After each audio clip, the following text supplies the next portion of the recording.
கிருஷ்ணகிரி மாவட்ட செய்திகள் வாசிப்பவர் செல்வம். கிருஷ்ணகிரி மேற்கு மாவட்ட காங்கிரஸ் கட்சியின் சார்பில் இளம் தலைவர் ராகுல் காந்தியின் பிறந்த நாளினை முன்னிட்டு கோவில்களில் சிறப்பு பூஜைகள் செய்து பொதுமக்களுக்கு இனிப்புகள் மற்றும் நலத்திட்ட உதவிகள் மற்றும் 1000 பேருக்கு பிரியாணி உணவு வழங்கும் பணியினை காங்கிரஸ் பாராளுமன்ற உறுப்பினர் கோபிநாத் வழங்கி துவங்கி வைத்தார். கிருஷ்ணகிரி மேற்கு மாவட்டத்திற்குட்பட்ட கொருபரப்பள்ளியில் இன்று பிறந்தநாள் காணும் காங்கிரஸ் அகில இந்திய கட்சியின் முன்னாள் தலைவருமான பாராளுமன்ற உறுப்பினருமான ராகுல் காந்தியின் 54வது பிறந்தநாள் மிக எழுச்சிமிகு நாளாக கொண்டாடப்பட்டது.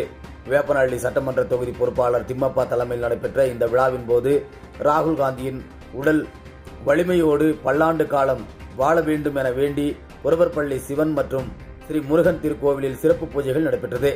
இதனைத் தொடர்ந்து கொருபரப்பள்ளி காங்கிரஸ் கட்சி அலுவலகத்தில் நடைபெற்ற பிறந்தநாள் விழாவிற்கு சிறப்பு அழைப்பாளராக காங்கிரஸ் நாடாளுமன்ற உறுப்பினர் கோபிநாத் சிறப்பு அழைப்பாளராக கலந்து கொண்டு கேக்கு வெட்டியும் பொதுமக்களுக்கு இனிப்புகள் வழங்கியும் 500 பேருக்கு இலவசமாக வேஷ்டி சேலை மற்றும் 1000 பேருக்கு பிரியாணி உணவு வழங்கும் பணியினையும் துவங்கி வைத்தார்.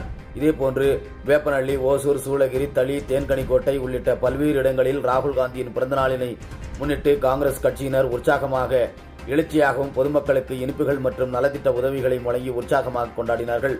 அதேபோன்று மாநில பொதுச் செயலாளர் ராகு, மாநில பொதுச் செயலாளர் உறுப்பினர் ராஜேந்திர வர்மா, மகளிர் அணி தலைவி திருமதி அமுதா, முன்னாள் மாவட்ட தலைவர் நாராயணமூர்த்தி, முன்னாள் இளைஞர் காங்கிரஸ் தலைவர் முனிராஜ், விவசாய அணி ஒன்றிய செயலாளர் ரவி, வட்டார தலைவர்கள் மூர்த்தி, முருகன் உள்ளிட்ட ஏராளமானவர்கள் இவ்விழாவில் கலந்து கொண்டு சிறப்பித்தனர்.